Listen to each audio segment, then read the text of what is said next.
We have the pleasure to welcome Jeannie. Jeannie Kenmotsu, Ph.D., is the Arlene and Harold Schnitzer Curator of Asian Art.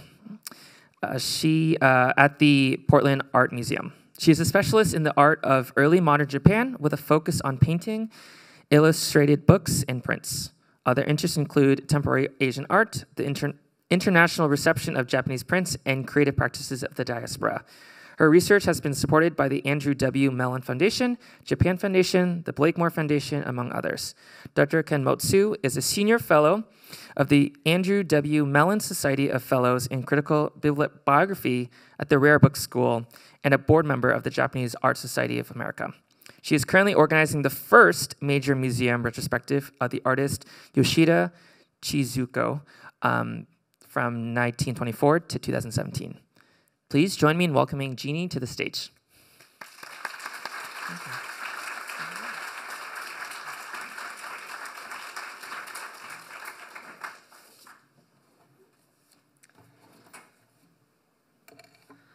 Thank you for that kind introduction. I'm thrilled to be speaking here at the Seattle Art Museum. Thank you all for coming. Before I begin, I want to say my thanks to the Gardner Center for Art and Ideas for the invitation, and to Jason Porter, Simon Tran, and Keila Harrington for making all the arrangements for my visit. I'd also like to thank the staff behind the scenes running AV, our ASL interpreters, just making sure everything runs smoothly. I know it takes a team. Let's see. In the wake of the Pacific War, Japanese printmaking experienced a huge post-war boom, fueled by international encounters, new art galleries and dealers, and English-language publications. A younger generation of male and female artists was introduced to the medium, joining the ranks of established printmakers, first as mentees and then as peers. Alongside woodblock printing, techniques newer to Japan were explored and fostered, such as lithography and different intaglio techniques of engraving, etching, mezzotint, and aquatint. This creative flourishing found a ready and willing audience among foreign collectors. My focus today will be on women artists drawn to the expressive potential of printmaking in the 1950s and 60s. I want to be clear from the outset that some of these names are not, in fact, unfamiliar in my field of Japanese art history, and in that sense, the title of my talk is a little bit misleading. These artists are held in major museum collections from Seattle and Portland to the National Gallery of Art and abroad at places like the British Museum. But serious study of these women artists, of their contributions and creativity, has been severely limited, to the extent that much of their work has languished in print vaults across the world. The relative invisibility of their work in institutional collections and the historical void into which they have faded means that for most of the general public, their stories remain unknown. Today's talk will introduce a few of these artists and bring to light some of the lesser-known aspects of their creative output.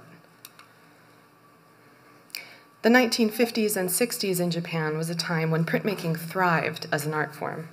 The period was dominated by contemporary artists of the Sosaku Hanga, or creative print movement, which had begun several decades prior in the early 20th century, largely focused on the woodblock print, a process of carving the block in relief to print only the raised areas.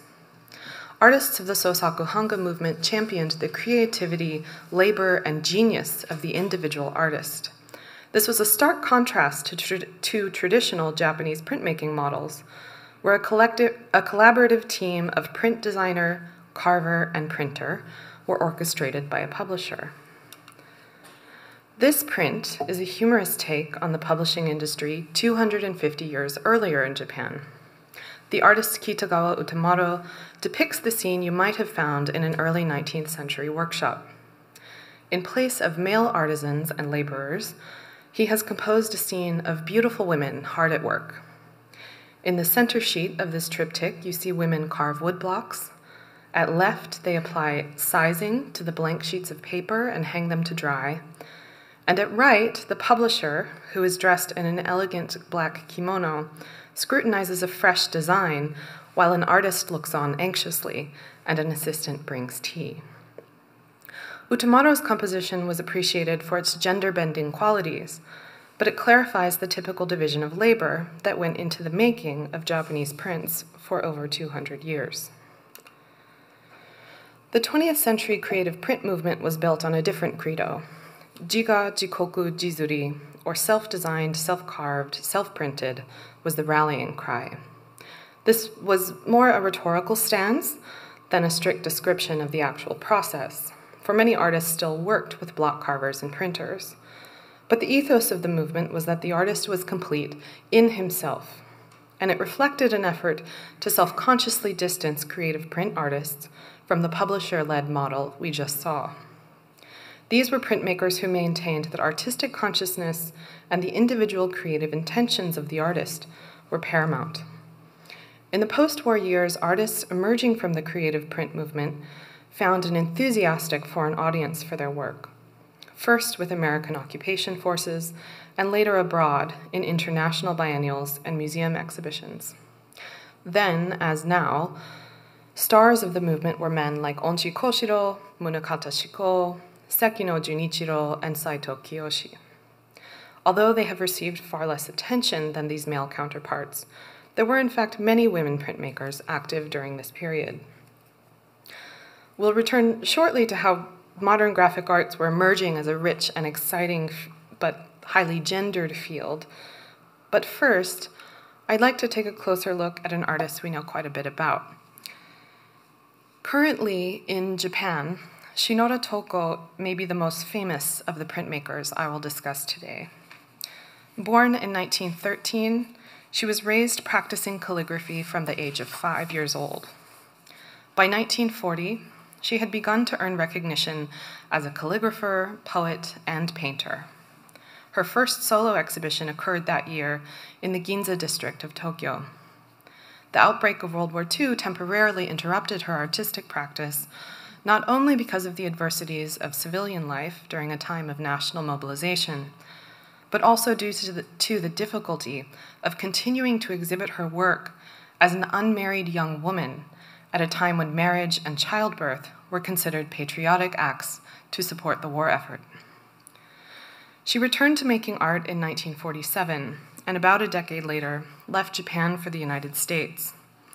Shinoda spent 2 crucial years in New York, where the photograph on the left was taken. There, she had exhibitions at the Betty Parsons Gallery and Bertha Schaefer Gallery, and she met a number of famous abstract expressionist painters in the orbit of Betty Parsons, one of the most important American art dealers in avant-garde art. Some contemporary critics observed the synergy between Shinoda's modernist calligraphy and the gestural paintings of American men like Jackson Pollock, Clifford Still, and Franz Kline. Other critics dismissed any possibility of Asian influence on abstract expressionism or any shared commonality between American painters and Asian artists like Shinoda working in the same vein. Shinoda returned to Japan in 1958, but her abstract paintings continued to be shown in New York in the 1960s and 70s. Although her status at home as an avant-garde calligrapher was established before she left, her time in New York catapulted her reputation after her return. These continuing exhibitions abroad cemented her professional identity as not only a female calligrapher, but also, and this is a critical distinction, as an international artist. In 1960, she began to study lithography with the American Arthur Flory, who introduced the medium to numerous young printmakers in Tokyo at this time and printed many of their works. In lithography, an image is drawn directly upon flat, smooth stones or prepared metal plates. The appeal of the printing process for someone like Shinoda Toko no doubt lay in its ability to convey the hand of the artist, to translate the movement of the body, the dryness or wetness of the ink, the pressure applied to the brush. As you can see, Shinoda's paintings and prints share a common visual language, using the basic materials of ink and brush as a foundational starting point.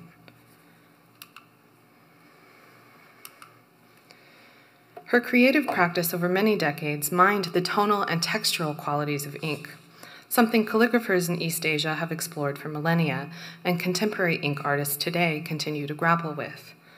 Some of Shinoda's compositions incorporated accents or backgrounds of silver or gold paint, or sometimes metallic leaf.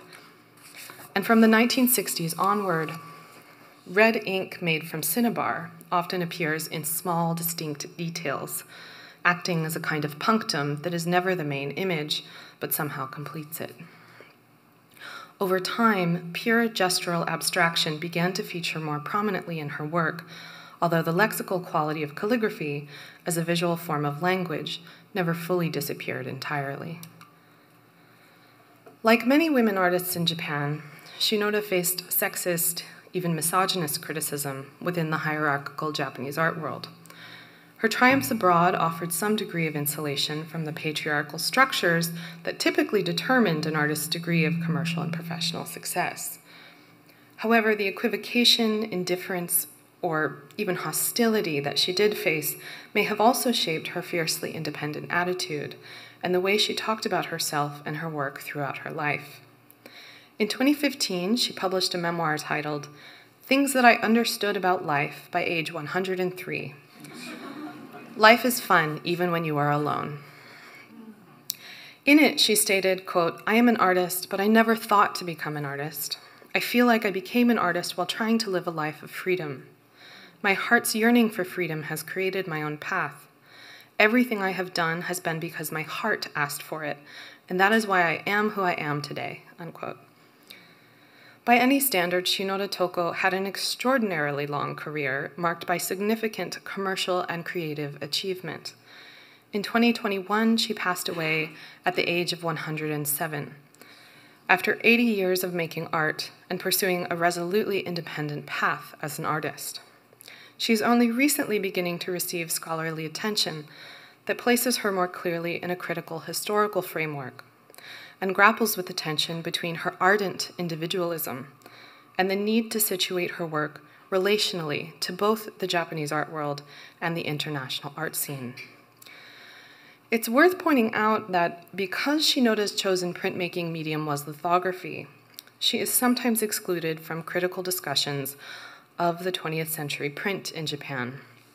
This exclusion has historical roots in the discourse around modern printmaking and its international promotion to the West in the period, which privileged the woodblock print as a quintessentially Japanese art form. In particular, English language publications were crucial to defining the genre of modern Japanese prints for Western audiences, and likely played an outsized role in how these prints were received by English-speaking audiences. The pioneering work was Oliver Statler's The Modern Japanese Print and Art Reborn. This book created essentially a canon of the modern Japanese print, at least for an American audience. It was first published in June of 1956, and a second printing was already out by November of the same year. This that I'm showing you is the cover of the 13th printing in 1976, and there were still further printings afterward. You can easily find copies of this book today. It was a bestseller that shaped the knowledge and tastes of an English-speaking audience for well more than a generation. Along with Statler, James Michener, the novelist, was another key figure.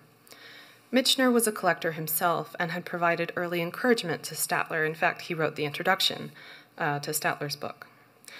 This book, The Modern Japanese Print, is a luxury edition that was Michener's own brainchild. In 1959, a competition of modern Japanese prints was evaluated by two separate juries in Tokyo and New York City. Ultimately, 10 artists were selected, and their original prints were tipped into the deluxe version you see here, an oversized, very heavy, limited edition book housed in a wooden slipcase. Alongside each of the original prints, Michener provided a lengthy commentary on each artist and the work selected. A popular edition followed in 1968, and again, that book is in libraries everywhere today. Like Statler, Michener positioned modern graphic arts in Japan as the inheritor of Japan's woodblock printing tradition. Both books had a direct effect on private collecting and institutional display in the United States. Nearly a decade later, in 1967, Kodansha published Contemporary Japanese Printmaking. This was the first major English language survey of Japanese printmaking from a Japanese perspective. The book was compiled by Kawakiti Michiaki, then the vice director of the National Museum of Modern Art in Tokyo. This book was more expansive in the number of artists and range of printmaking styles it presented, but it likewise failed to offer gender parity. I don't want to belabor any points about, well, that may already be obvious, but I went through each of these books to do a rough tally of the numbers. Statler's book contains 100 illustrations. Only 2 of those illustrations are by female artists, and they happen to be from the same family. In Michener's deluxe book, of the 10 winning artists profiled, 2 were women artists, and in Kawakita Michiaki's survey, out of the 119 artists, only 14 were women. So what initially American servicemen and their families and diplomats and later tourists were taught to collect was largely shaped by a fairly specific and gendered set of preferences. In lockstep with these publications, galleries, critics, press, and collectors overwhelmingly supported the careers of male artists. In many respects, these attitudes reflected the conservatism and patriarchy of the Japanese art establishment at the time. Certainly, women's education was making progress, and social reforms were taking place. For instance, women were granted the right to vote in 1947. However, institutional barriers prevented an entire generation or more of talented female artists from accessing the education and support open to men. For example, women were forbidden to enroll at the Tokyo University of the Arts, the most prestigious art school in the country, until 1946. Therefore, if you consider young women artists trying to forge a career 10 years later, these were the same women who would have been barred from most arts institutions at precisely the most crucial years of higher-level training. Things were changing, but not overnight. The long-standing Japan Print Association, by 1959, had nominated at least 10 female members, but they were woefully outnumbered by more than 200 men. Institutional privileges mattered for many reasons. They fostered opportunities for specialized training and access to mentors, and created spaces for deeper social and creative bonds among young artists. But they also mattered because institutional belonging has been significant for the professional artist in Japan since at least the beginning of the 20th century. Art societies, for example, offered a peer network, but they were also the most critical vehicle for exhibition and for publicity, a way to be noticed by critics, dealers, collectors, curators, other artists, and the public. Within this environment emerged Japan's first printmaking society for women artists, the Joryu Hanga Kyokai, or the Women's Print Association. This red invitation card advertised the first exhibition of the Women's Print Association in 1956. By this time, several of the group's founding members, such as Shishido Tokuko, Yoshida Chizuko, Iwami Reika, and Kobayashi Donge, were among the few women already admitted to prestigious associations, and they were beginning to show their work regularly in the premier group exhibitions in Japan, such as the large annual shows of the Japan Print Association. This was certainly a good foot in the door, but the very existence of the Women's Print Association speaks to the need for its formation.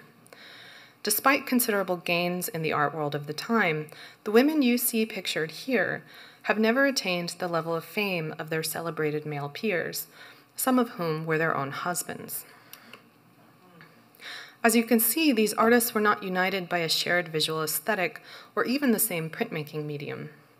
Instead, this was a collective that provided critical infrastructure and professional support, as well as a crucial venue for talented female printmakers to present their work in consistent annual exhibitions, which the group did over a period of 10 years. One of the founders of the Women's Print Association was Iwami Reika. Her prints are found widely in North American museums, to say nothing of private collections. And you see her here at what I believe is the first Women's Print Association exhibition in 1956. At left is a typical example of her early prints. It shows the restricted palette she was known for, especially various ink tones with dark reds and touches of mica, and shows one of the themes she would repeatedly turn to over her long career, the sea. Iwami's later style is also very recognizable. She is known for these monochrome, highly textured compositions that bring out the character of the wood grain, and like here, she uses gold and silver foil to create bright, luminous highlights.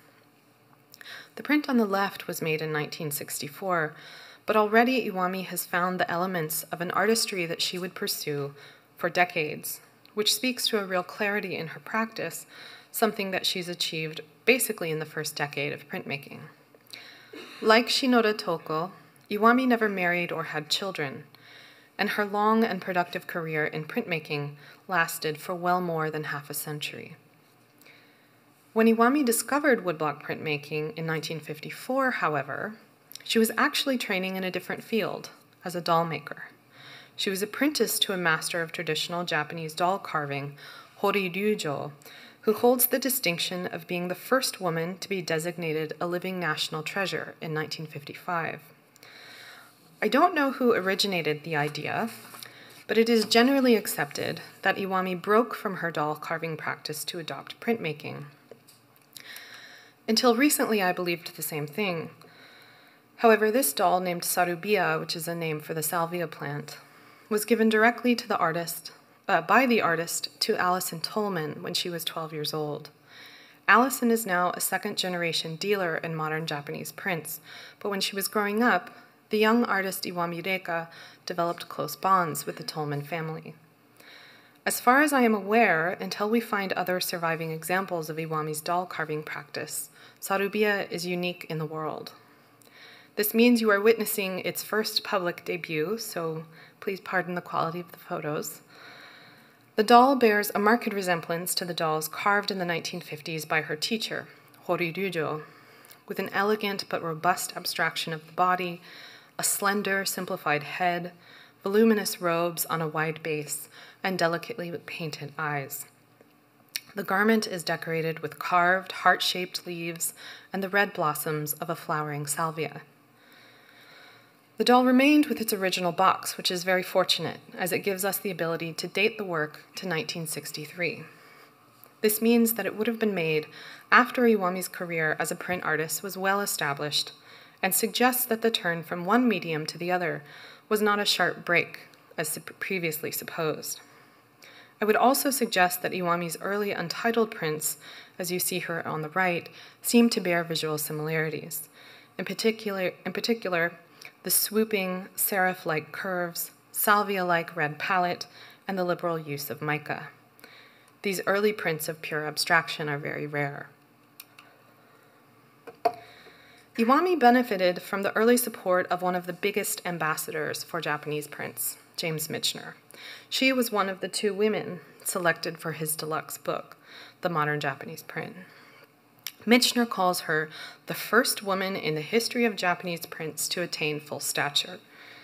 He also makes a few dismissive comments about Hokusai's daughter Oi, which I think this audience will know to be mistaken. Michener particularly admired in Iwami what he called her mastery of texture and color. And yet, even as he praises her work, he takes credit for discovering her. I'd like to share with you some of what Michener had to say.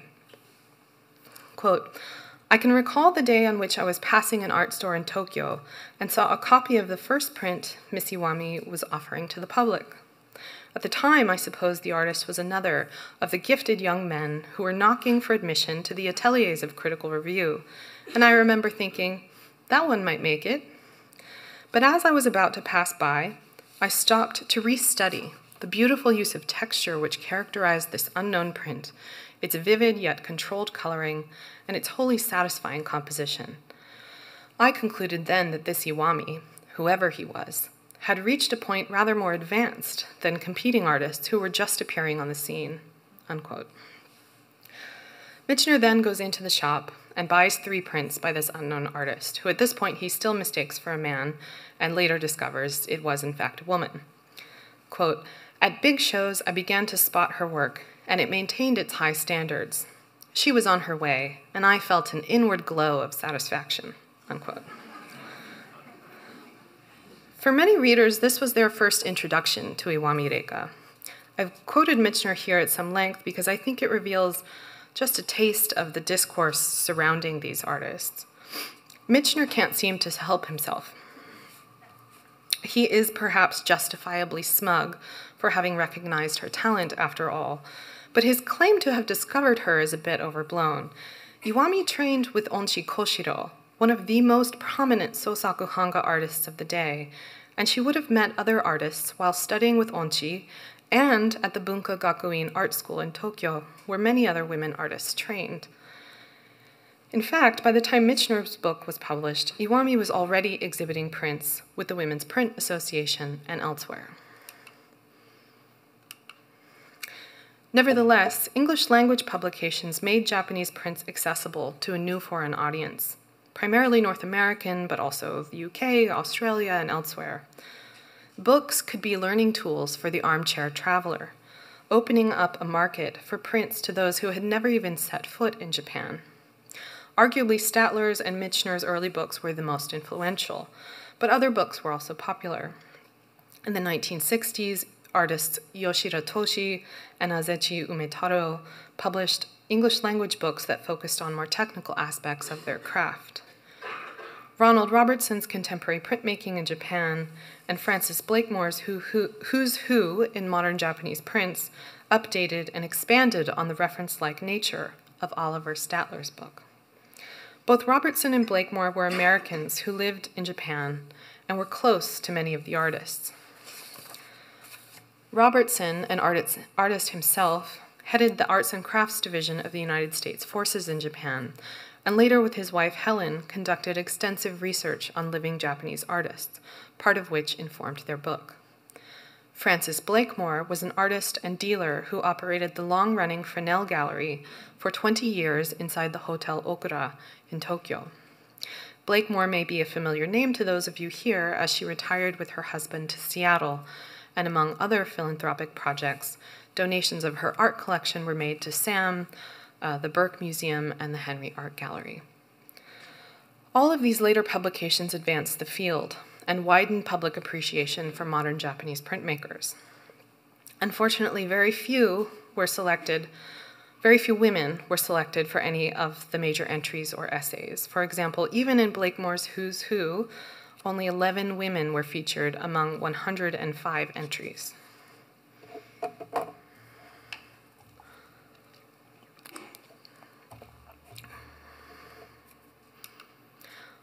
One artist who appears in a huge range of publications, but often as a kind of supporting character, was the wife of artist Yoshida Hodaka, Yoshida Chizuko. Chizuko was one of the more well-connected and in some ways most established of the founding members of the Women's Print Association. In the early 1950s, she married into the Yoshida family of artists, headed until his death in 1950 by Yoshida Hiroshi, the great printmaker of the early 20th century. Hiroshi's sons Toshi and Hodaka had followed in his footsteps, and their mother Fujio was also a painter and printmaker. Prints were truly the family business. From here forward, I'll refer to Chizuko by her personal name to avoid confusion with other Yoshida family artists. Chizuko had been working primarily in oil painting at the time of their marriage, and she is acknowledged within the family as the most avant-garde of them all. Oliver Statler described her as slim, pert, and vivacious. Make of that what you will. But he acknowledges her talent and points to some of her musical influences. Jazz, one of her earliest finished prints, suggests her love of music. Repetitive lines, circles, and zigzags, layered in a swirling composition, suggest a meditation on the experience of sound. It also prefigures her later work with a very strong graphic sense and bold colors, which you can also see a bit in the prints she's handling in her studio here on the right. This portrait of Chizuko comes from a photo essay in the 1960s about the Women's Print Association. The images all have the flavor of deliberately staged action shots of the artists in their studio or hanging prints for exhibition. And no doubt they were happy to have the press coverage, but this article was also very much a product of its time. In one caption, the writer calls them Mama-san Hangaka, or what we might translate as mommy printmakers. Chizuko did indeed have a family with small children to care for, but for me, that description is so at odds with the form of self-presentation that Chizuko gives us in her studio. She was no stranger to the camera, both in front of the lens and behind it. The seriousness of purpose conveyed by her erect posture, thoughtful gaze, and the messy work of printmaking scattered around her is totally undercut by this language and framing, however well-intentioned. Such challenges are probably one of the reasons she was motivated to help found the Women's Print Association, despite the long printmaking pedigree of the Yoshida family. In a newspaper review in 1956, Statler credits Chizuko with the concept for the first exhibition. Here are two examples that are typical of her earliest prints, small in size, but full of energy and movement. Although the colors are perhaps less bold here, there is still this sense of exuberance, even in the use of color. Chizuko's early background was in dance, and she had trained diligently to become a dancer until illness forced her to stop. The print titled Rainy Day is partly a visualization of the sound of rain falling, while Spring shows the influence of her teacher, Kitaoka Fumio, who also used string and plywood in combination with more traditional woodblock printing techniques. Within a few years, this kind of abstraction would be further pared down, even as the scale of her prints grew larger. A number of prints from the late 50s through the 60s drew inspiration from her travels abroad. In 1957 and 58, she and Hodaka embarked with his mother Fujio on a kind of working honeymoon, traveling all around the world. Chizuko was especially struck by the desert in Arizona, a kind of alien landscape she had never before seen. The print on the right was inspired by Jama Masjid in Delhi, one of the largest mosques in India, which they also visited. Like her friend Iwami Reika, Chizuko would go on to make prints for decades. These embossed prints indicate some of the range and the changes in her practice. They are photographed here in raking light, so you can see the deep patterns created by blind embossing in the paper. There is certainly a little bit of op art and minimalist influence she is exploring here, but there's still a reference to landscape and the observable world. The intense colors and graphic sensibility of these prints anticipate some of the work she would go on to do in the 1970s, 80s, and 90s. However, she would eventually shift away from the minimalism of these pared-down compositions in favor of lyrical but still graphic prints that were created using a combination of woodblock printing and zinc plate etchings, as you see on the right. Finally, I'd like to introduce a fourth artist, Minami Keiko, who was also a member of the Women's Print Association, but like Shinoda Toko, moved abroad in the 1950s. Born in 1911, Minami was orphaned at the age of 12 and raised in Toyama Prefecture on Japan's northern coast. She moved to Tokyo at age 35 in 1946, soon after the end of the war. In Tokyo, she found mentors in the celebrated female novelist and poet Sakae Tsuboi and the painter Mori Yoshio. Minami had studied poetry and painting since she was a child, and she originally hoped to become an illustrator of children's literature. You can see elements of that early interest in her etchings, like those you see here. Her touches on the plate are very fine, her colors tend to be understated, and there's that little bit of deliberate naivete in her draftsmanship that you often see in children's books. Her prints are somehow sweet without being cloying or saccharine. The settings are sometimes fairy tale-like, with castles and towers, and I think what she's especially good at is creating a scene that implies narrative. The viewer is almost looking for a story to complete each picture. Minami exhibited mostly oil paintings while living in Tokyo, submitting her work to the Yomiuri Independence exhibitions and the Free Art exhibitions, as well as small group shows with other female painters at galleries like Maruzen. In 1949, she met the artist Hamaguchi Yozo, whom she would later marry, at the atelier of her oil painting teacher Moriyoshio. In 1954, she moved with Hamaguchi to Paris, where he had lived before the war and where they would remain for nearly 3 decades. In Paris, she studied aquatint and etching with Johnny Friedlander, an established graphic artist whose print studio attracted many students from around the world. Etching is a process in which a metal plate is coated with an acid-resistant substance. Then the artist draws or scratches upon the plate with an etching needle so that after you've exposed the plate to acid, only the design itself has bit into the metal, so it can then be inked and printed. While etching was not new in Japan, it was thought of for a long time as a Western medium, and only in the 1940s and 50s was etching adopted and refined by a significant but still small number of artists. Nevertheless, almost from the moment she began creating them, Minami's prints have been popular. In 1956, she sold a print to the city of Paris, and within the next 2 years, both the Museum of Modern Art in New York and UNICEF were reproducing her prints for greeting cards, and there's an example of that on the right. Starting in 1961, she was represented exclusively by the art dealer Heinz Berggruen, a prominent collector of modern art and leading gallerist who also handled works by Pablo Picasso and Henri Matisse. Meanwhile, Minami's work was also becoming well known back in Japan. She often contributed pieces to the Women's Print Association exhibitions in Tokyo, even while half a world away.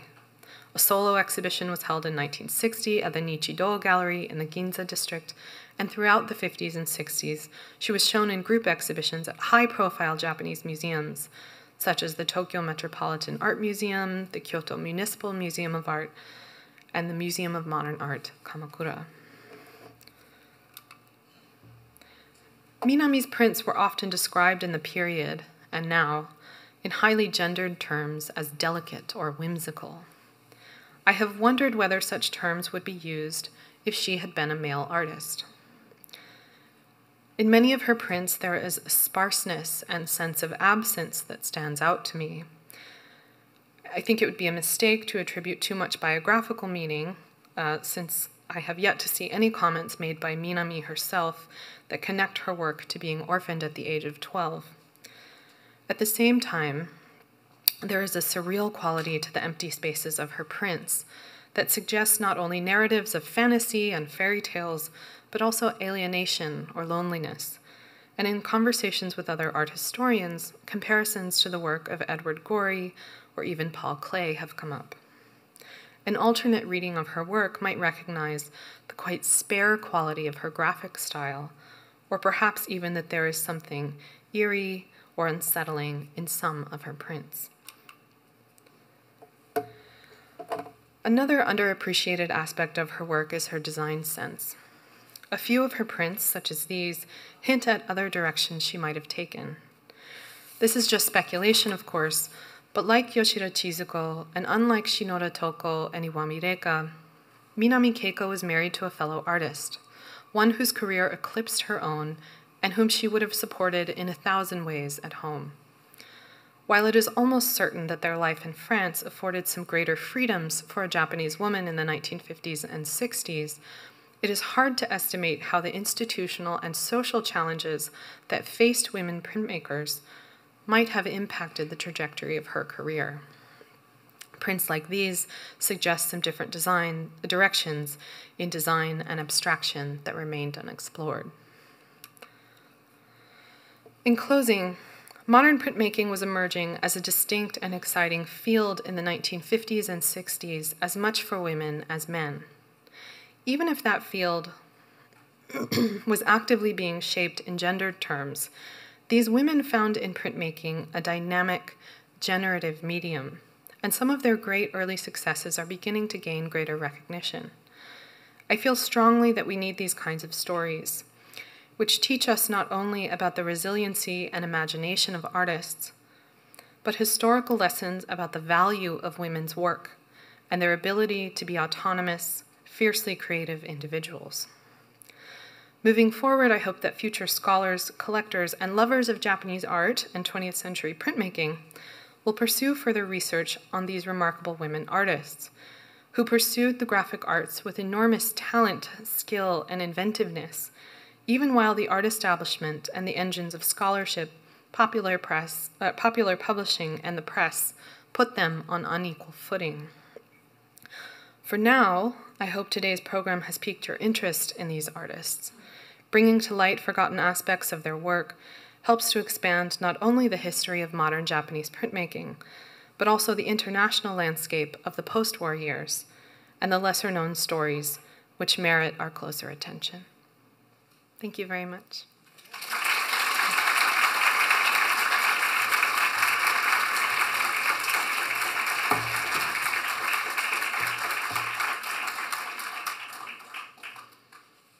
I think we have time for questions.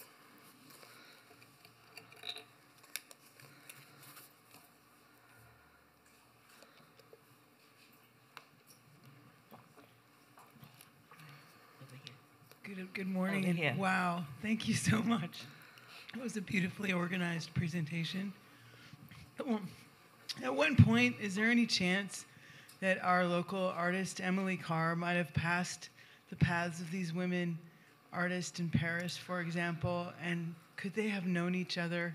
Is an idea that is interesting to consider, and your background with Portland Art Museum and Emily Carr, could there be a future pairing of her work and these women's work somehow to address the richness of the cross-cultural dialogue that we have as viewers from your lineage and legacy of shaping our story? Thanks. Thank you for the question. I know the name Emily Carr. I don't know her life dates, so I don't know how, in fact, feasible it would have been that she would have met them. But there were women artists who came. There were a number of Japanese printmakers who came to the Pacific Northwest, kind of from the late 50s to early 70s. And Yoshida Chizuko was one of them. I know she spent quite a bit of time in Oregon. I think she came up more briefly to Seattle. So it's not impossible, I suppose. As to your sort of second part of your question, the idea of a future pairing, I would love to see these. Frankly, I would love to see these women represented in, international modern printmaking exhibitions or whether it's surveys or a more focused show. I hardly ever see them included, although my colleagues, Japanese art curators, will frequently show many of these artists. The Art Institute of Chicago has some of their prints on view right now, for example. But I think that's one of the reasons I felt it was important to do a talk of this kind. I think getting more information out in the public also makes it more accessible to my colleagues who are specialists in different fields, who may not have been exposed to these artists, even though they have them in their collections. So I do see the kind of vital need for that. Thank you. Over here. I noticed that many of these prints were were in the collection of the Portland Art Museum. Are they on show now, or are they planning to be on show? And when can we see them? Thank you. We have a pretty extraordinary modern Japanese prints collection in Portland, and that's owed both to my predecessors, Donald Jenkins and Mary Beth Grable, but also especially to the museum's first curator of graphic arts, Gordon Gilkey. He has a Wikipedia page mostly devoted to his work as one of the monuments men, but he was the Portland Art Museum's first curator of graphic arts, and he amassed this enormous collection and built this international network of artists. And so many of the prints that you're seeing here are from the Gilkey collection. And he knew some of these artists personally, whether he met them in person or they exchanged communication. Alas, at the moment, none of these prints are on view, although some are on our website. and we're working on the rest. We are currently under construction, actually, at the museum, and all of my galleries are closed. But in fall 2025, we will reopen with an accessible campus where you can actually find the bathrooms. Currently, none of these artists are in my first checklist, but I'm anxious to get them back on view, and certainly will do my best.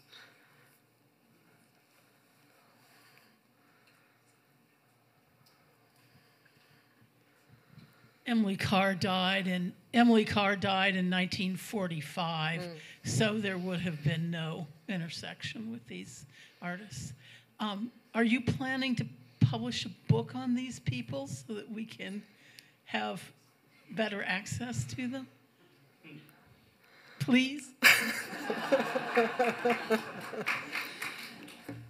It's funny because I just spent this week telling everyone how I'm trying to learn how to say no more often. I am working on an exhibition devoted just to Yoshida Chizuko, and that will have a catalog. I think it would be wonderful to have a book that was just kind of a general work that did a survey of women artists from this period, considering that they are left out of so many of the books that were published and that are still, I know that the titles I showed you, especially the slide with Azechi and Yoshida Toshi and Frances Blakemore, those were published in the 60s and 70s. Those are still kind of the go-to reference works in English for most people today, so we're probably due for an update.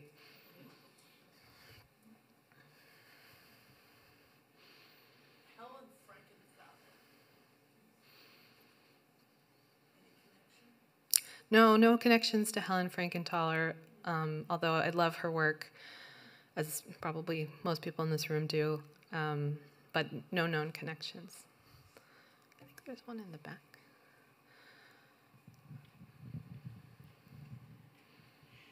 Did you stumble upon male artists of the time who were supportive and welcoming of fellow female artists? Yes, thank you for that question. If I've given the impression that women were shunned, then that's my mistake. There were some very supportive male artists, some of whom were peers and some of whom were the earlier generation. And I think one of the most important exceptions is Onchi Koshiro. He really became he wasn't the very first Sosaku Hanga creative print artist, but he kind of took up the mantle and really became kind of this force, this kind of centrifugal force around which everyone revolved. He organized these meetings, the Ichimoku Society meetings, where all were welcome. Yoshida Chizuko attended, I know.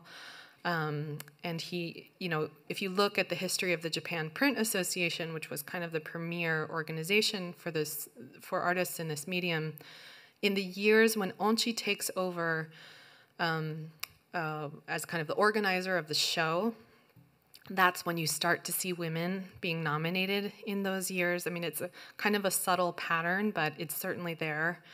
And there's other examples. I think Hamaguchi, for example, and Yoshida Hodaka, the husbands of Minami Keiko and Yoshida Chizuko, I think they were very supportive of their wives. Both families had children, and that was, another factor. But for instance, I know the Yoshidas hired I don't know if it was a nanny or they hired some childcare help, which would have been expressly so that Chizuko could have worked in the studio.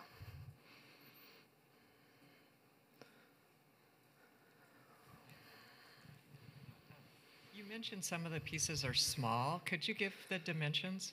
Yeah, so Minami Keiko's designs, like you see here in the bottom center, often are only about this big, although they're printed on much larger sheets. But she probably has access to metal plates that are a little bit smaller and also makes a choice to work, I think, at kind of a smaller etching size. Yoshida Chizuko made some really big work, quite large, but some of her earliest prints are probably sort of like a little bit larger than an 8.5 by 11 sheet of paper. So relatively small. Not minuscule, but small. Hi, I'm just kind of curious that did you find out anything, like any features stand out in this, female print artist, from male artist? Anything, like different, there's distinctness. Like something distinct that you don't see in male artists. For me, no. No, I don't see it. I think that's been read into their work, and I think that's maybe a reading that's available. But I don't tend to read their work as feminine necessarily. Perhaps sometimes their subjects or their themes might be slightly more domestic in some cases, but no, not especially. Thank you.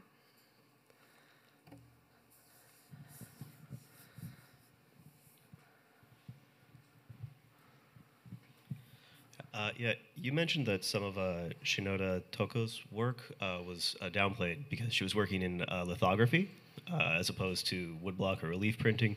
I was just wondering if you have if there's a good resource out there to see, Japanese lithographers of that time period of their work.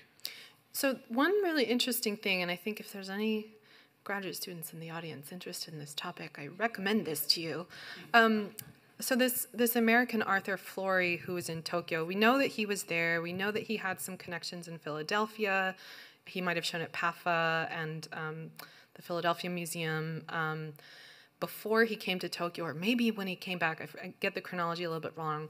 But he maintains this studio in Tokyo in right around, I don't know if he gets there in 59, or I'd have to look it up. But to my great surprise, there's this huge portfolio of prints by all of these different artists, all of these names I recognize, who I never knew worked in lithography at all.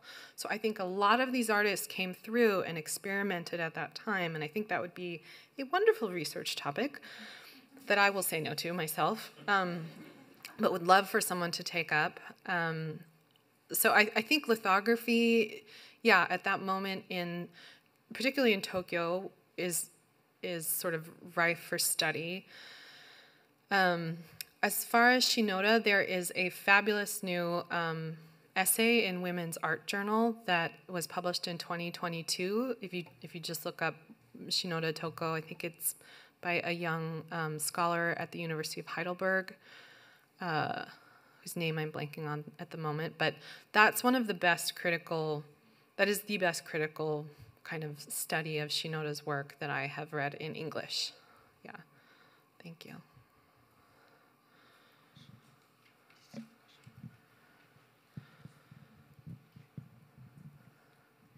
I'm not sure that this is quite relevant, but yesterday I was at an exhibit that the photographer used a special Japanese hand-created paper, hand-printed, and I was just wondering, the lithos are, because the paper was so beautiful that it was printed on, are these on any special papers? Yeah, they're all on probably the woodblock prints, so what you see on the top and at the right would be on Japanese washi, which can be quite thin, but is always very strong because of the fibers of kozo. The pressure in Japanese woodblock printing is not as great as in Western relief printing, of course, because it's done by hand, so the paper is also a little bit stronger.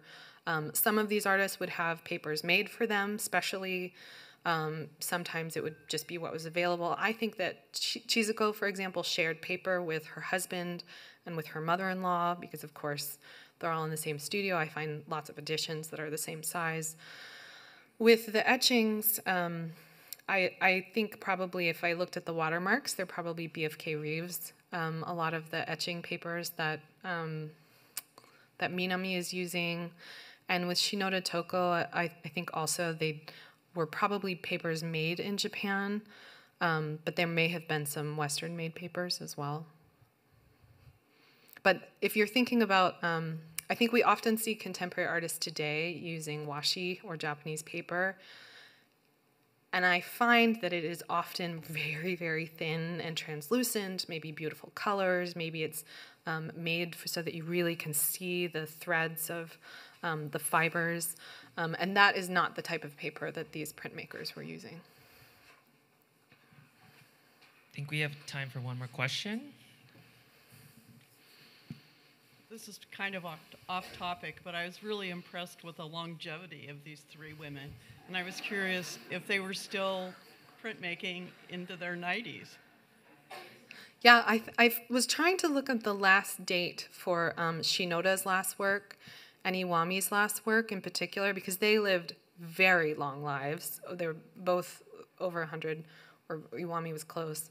And I couldn't find it, so I couldn't trot out that data point, but they were definitely making work. I mean, Shinoda certainly into her 90s, and I think she stopped producing prints, but was still producing paintings.